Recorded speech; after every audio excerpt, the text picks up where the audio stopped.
Hello guys, ഞാൻ എന്താ ചക്ക നന്നായിക്കൊണ്ടിരിക്കുകയായിരുന്നു കേട്ടോ. നന്നാക്കുമല്ല, അരിഞ്ഞുകൊണ്ടിരിക്കുമായിരുന്നു.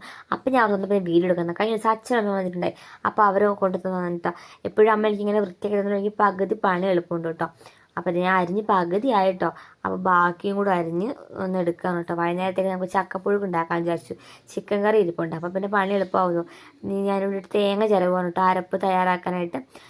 തേങ്ങ ചിരവി കഴിഞ്ഞിട്ട് കുറച്ച് വെളുത്തുള്ളി, പച്ചമുളകും പിന്നെ നമ്മുടെ കറിവേപ്പില ഉണ്ടെങ്കിൽ കേട്ടോ. പിന്നെ കറിവേപ്പിലയുടെ സ്റ്റോക്ക് കഴിഞ്ഞുകൊണ്ട് കറിവേപ്പിലില്ല, ഉള്ളവർക്ക് ഇടാം കേട്ടോ, നല്ല ടേസ്റ്റ് ആയിരിക്കും.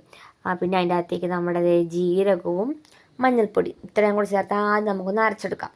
അത് കഴിയുമ്പോൾ നമ്മുടെ തേങ്ങ ചിരവിന് ഇട്ടൊന്ന് ചതച്ചെടുക്കാം കേട്ടോ. എന്നിട്ട് അതിനകത്തേക്ക് നമ്മളിത് അതിനകത്തേക്ക് നല്ല ചക്ക വഴിതെറ്റിപ്പോണ് ഗേസ്. ചക്ക എടുത്ത് നമ്മൾ കുക്കറിലിട്ടു. എന്നിട്ട് ഇതാ കുറച്ച് ഉപ്പും ലേശം വെള്ളം ഒഴിച്ച് കൊടുത്തിട്ട് നമ്മളൊന്ന് ഇളക്കി തട്ടി കൊടുത്തു കേട്ടോ. എന്നിട്ട് ഒറ്റ വിസിലടിച്ചിട്ട് കേട്ടോ. മറ്റേ അധികം സമയം എടുക്കുന്നത് പെട്ടെന്ന് കഴിയുമ്പോൾ കുക്കറിൽ വെക്കുക. ഗ്യാസ് കത്തിച്ച് കൊടുത്തിട്ട് നമുക്ക് ഫോൺ നോക്കി കുറച്ച് നേരം പോയിരിക്കാം. അത് നമ്മൾ ഫോൺ നോക്കി കഴിഞ്ഞ് വന്നപ്പോഴത്തേക്കും നമ്മുടെ ചക്കപ്പുഴുക്ക് റെഡി ആയില്ല, ചക്ക വെന്തു. ചക്ക വെന്ത് കഴിയുമ്പോഴത്തേക്കും നമ്മൾ എന്ത് ചെയ്യണം, നമ്മുടെ അരപ്പുണ്ടല്ലോ, നമ്മൾ നേരത്തെ അരച്ച് വെച്ചാൽ അതിലേക്ക് ഇട്ട് കൊടുക്കാം കേട്ടോ.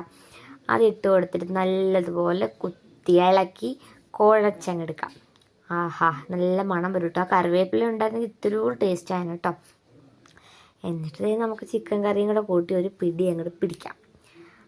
നമ്മൾ ചൂടൊക്കെ ആറിയൊക്കെ എടുത്തുകൊണ്ട് വരുവാണ് കേട്ടോ.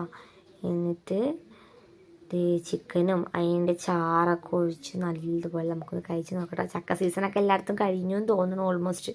അപ്പോൾ ഇനി ആരെങ്കിലും കഴിക്കാത്തതുകൊണ്ട് എവിടെയെങ്കിലുമൊക്കെ ഒന്ന് സംഘടിപ്പിച്ച് കഴിച്ച് നോക്കട്ടോ. നല്ല ടേസ്റ്റ് ഉണ്ട് കേട്ടോ. Okay, bye bye.